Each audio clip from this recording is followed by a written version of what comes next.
आज हम बात करने वाले हैं नेपाल से रिलेटेड कुछ ऐसे प्रोडक्ट्स के बारे में जिसको भारत में बड़े स्तर पे प्रयोग में लाया जाता है।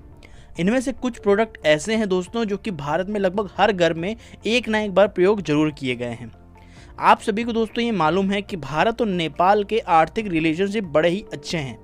लेकिन दोस्तों हम बात करें नेपाल की, तो नेपाल में भारत के कई ब्रांड काम करते हैं जो कि आप बताने की ज़रूरत नहीं है। लेकिन दोस्तों भारत में नेपाल के बहुत कम ब्रांड काम करते हैं।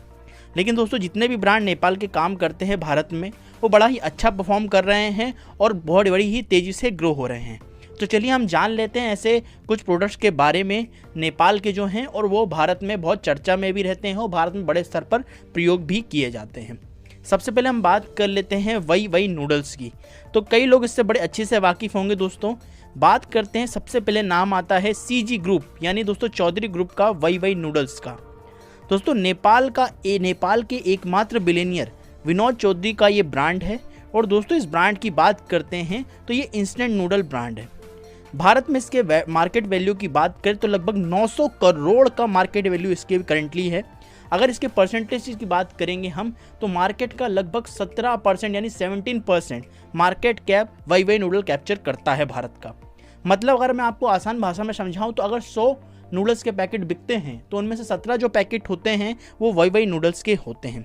वहीं बात कर लेते हैं दोस्तों भारत के, तो भारत में इसकी बहुत तेज़ी से इसकी ब्रांडिंग तेज हो रही है और बहुत तेज़ी से ये आगे बढ़ रहा है। उम्मीद की जा रही है दोस्तों 2022 तक इसकी ब्रांड वैल्यू 1500 करोड़ यानी 1500 करोड़ इसकी वैल्यू हो जाएगी और ये भारत के टॉप 2 या फिर टॉप नूडल्स ब्रांड में एक हो जाएगा। इसके अलावा दोस्तों इसकी कुल मिला के भारत में 8 प्लांट अलग अलग सिटी में हैं। वहीं दोस्तों अगर बात करें वही नूडल्स की, तो ये भारत में बिकने वाले सबसे ज़्यादा इंस्टेंट नूडल है। ध्यान रखिएगा, भारत में इंस्टेंट नूडल बहुत कम है। अगर आप सफ़र में जाते हैं और आपको इंस्टेंट नूडल चाहिए तो वो आप गोभी ब्रांड खरीदेंगे भारत में, उसमें से लगभग सभी ब्रांड जो रहेंगे वो सब एक ही वही नूडल्स के रहेंगे। तो वही नूडल इंस्टेंट नूडल में दोस्तों सबसे ज़्यादा बिकने वाला इंस्टेंट नूडल्स है। इसके अलावा एक रोचक तथ्य की आपको मैं बात बता देता हूँ। भारत में कुछ समय पहले दोस्तों मैगी पर बैन लगा था लेड की वजह से। लेड जो तत्व होता है उसमें पाया गया था एक्स्ट्रा मात्रा में। तो यहाँ दोस्तों जब ये हुआ था, जब इस पर प्रतिबंध लगा था, तो एक समय वही नूडल्स भारत में बिकने वाला सबसे ज़्यादा नूडल ब्रांड बन चुका था। तो इससे ये साबित होता है दोस्तों कि ये वही की वैल्यू भारत में कितनी है और कितनी तेज़ी से ग्रो कर रहा है। दूसरी चीज़ पर आ जाते हैं, वो है टी। जी हाँ दोस्तों, नेपाल की चाय। आप देख सकते हैं भारत में दार्जिलिंग पे बहुत अच्छी चाय उत्पादन होता है। लेकिन दोस्तों दार्जिलिंग की चाय भारत में उत्पादन तो होता है, लेकिन कई बार ये कमी पूरी नहीं कर पाती है। तो नेपाल से एक्सपोर्ट जो चाय होती है उसकी जो क्वालिटी होती है वो दार्जिलिंग चाय से मैच करती है। एक समय की बात बता दें कि भारत में इसकी मार्केट वैल्यू अभी करंटली बात करेंगे बहुत तेज़ी से बढ़ रही है और लगभग ये 80 करोड़ तक अभी करंटली पहुंच चुकी है और ये बड़ी तेज़ी से वर्क कर रही है। कई न्यूज़ में भी हाल ही में चर्चा में की गई थी कि नेपाल की जो चाय है उसकी मांग ही अलग है, क्योंकि दोस्तों वो उसकी क्वालिटी और उसकी जो आप देखेंगे ये वैल्यू, वो उसकी वैल्यू को और तेज़ी से बढ़ाती है और पूरे विश्व भर में चर्चा में लाती है।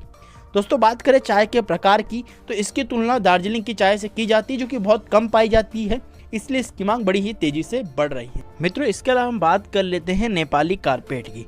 तो दोस्तों तीसरे नंबर का जो प्रोडक्ट आता है वो आता है नेपाली कारपेट। जी हाँ दोस्तों, नेपाल का कारपेट भारत में बहुत ही तेजी से बढ़ रहा है और इसकी मांग बड़ी तेजी से बढ़ रही है। जैसा कि आप पिक्चरों में देख सकते हैं, ये जो कारपेट होते हैं ये हाथ से बनाए जाते हैं और जब ये हाथ से बनाए जाते हैं तो इसकी वैल्यू, हैंडीक्राफ्ट की वैल्यू बहुत तेजी से बढ़ती है। आप कुछ रिपोर्ट के जरिए देखेंगे, नेपाल के अगर फाइनेंशियल रिपोर्ट को निकालें तो बहुत तेजी से इसकी वैल्यू बढ़ रही है। भारत में इसके एक्सपोर्ट बढ़ रहे हैं, साथ ही साथ विदेशों में भी इसकी मांग बढ़ रही है। और तस्वीरों में आप जैसे देख पा रहे होंगे कितने सुंदर ये कारपेट लगते हैं।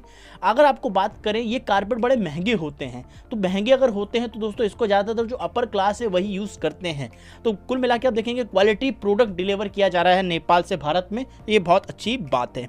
इसके अलावा दोस्तों नेपाल से कई प्रोडक्ट जो आते हैं भारत की ओर, जैसे कि मैं बात करूंगा कि वुलन कारपेट्स जो होते हैं, फिर कॉर्डेमम होता है, रेडीमेड गारमेंट होते हैं, पॉलिएस्टर यान होता है और बहुत सारी चीज़ें होती हैं। भारत और नेपाल की अगर ट्रेड की बात करें तो भारत सरप्लस यूज़ करता है, यानी नेपाल का ट्रेड डेफिसिट यानी व्यापारिक घाटा भारत से बहुत ज़्यादा है। लेकिन अगर पिछले कुछ रिपोर्ट की बात करेंगे तो मैंने आपको एक वीडियो में बताया भी था कि भारत से जो इसका ट्रेड डेफिसिट लगभग 14% कम हुआ है। यानी दोस्तों नेपाल बहुत तेजी से एक्सपोर्ट में थोड़ा आगे बढ़ रहा है और इंपोर्ट धीरे धीरे वो कम कर रहा है। ये बहुत अच्छी बात है। लेकिन कुछ प्रोडक्ट तो हैं जो नेपाल को हमेशा इंपोर्ट करने ही पड़ेंगे क्योंकि वो एक लैंडलॉक कंट्री है।